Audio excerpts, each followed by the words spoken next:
Herkese merhaba arkadaşlar. Kanalıma hoş geldiniz. Yepyeni bir videoyla karşınızdayım.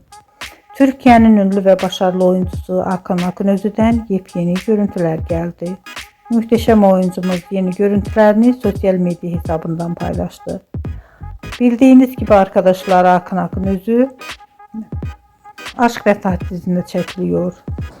Dizi yakın günlerde ekranlara gelecek. Muhteşem oyuncumuzun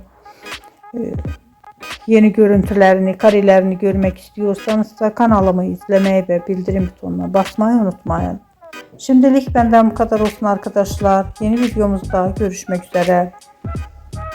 Hoşça kalın, sağlıklı kalın. Umarım videomu sona kadar izleyeceksiniz ve beğeneceksiniz. İyi seyirler.